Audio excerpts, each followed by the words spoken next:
మీనరాశి వారికి వృత్తి ఉద్యోగ వ్యాపారాలలో అనేక రకాలైనటువంటి మార్పులు వచ్చే అవకాశం ఉంటుంది. ఒత్తిడి కలిగించడము, కాస్తంత మీ ఆధ్వర్యంలో జరిగే ప్రతి ఒక్క కార్యక్రమానికి కూడా ఏదో ఒక విధమైనటువంటి చికాకు వచ్చే అవకాశం ఉంటుంది. కానీ మొత్తం మీద మాత్రం ప్రయోజనాలను దక్కించుకోగలుగుతారు. మునుపు చెప్పుకున్నట్టుగా ద్వితీయ భాగ్యాధిపతి అయినటువంటి కుజుడు లాభస్థానంలో ఉచ్చక్షేత్రంలో ఉన్నారు కాబట్టి మంచి జరిగే అవకాశం ఉంటుంది. పెట్టుకున్న గోల్స్ ని రీచ్ అవ్వగలుగుతారు.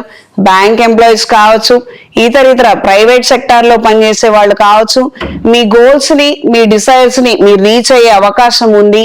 సాధ్యమైనంత వరకు ఎవరితో గొడవలు పడకుండా, ఆర్గ్యుమెంట్స్ కి వెళ్లకుండా పనులు సజావుగా సాగిపోయే విధంగా టాక్టిఫుల్ గా మీరు ఆలోచించి నిర్ణయం చేయగలిగితే సర్వదా శ్రేయస్కరం.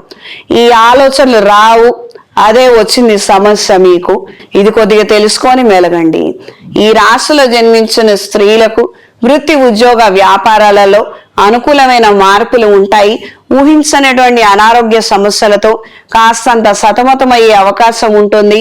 నేత్ర సంబంధమైన అనారోగ్యాలు, చర్మ సంబంధమైన అనారోగ్యాలు, కాస్తంత గైనకాలజీ ఇష్యూస్ కూడా వచ్చే అవకాశం ఉంటుంది. ఎప్పటికప్పుడు వైద్యులను సంప్రదించండి, మంచి నిర్ణయం చేయండి. ఆహారపు అలవాట్ల విషయాలలో కూడా తగు జాగ్రత్తలు అవసరము. డూప్లికేట్ ఆహార పదార్థాలను తిని ఆరోగ్యం పాడు చేసుకునే అవకాశం ఉంటుంది. ఈ విషయాలలో మాత్రం నెగ్లిజెన్సీ మంచిది కాదు. ఇది గ్రహించుకొని మెలగండి. ఈ రాశి వారు అఘోర పాశుపత హోమాన్ని జరిపించండి, కార్యజయాన్ని పొందుతారు. ఈ రాశిలో జన్మించిన వారికి ఈ వారం కలిసొచ్చే రంగు పసుపు, కలిసొచ్చే దిక్కు పడమర, కలిసొచ్చే సంఖ్య 6.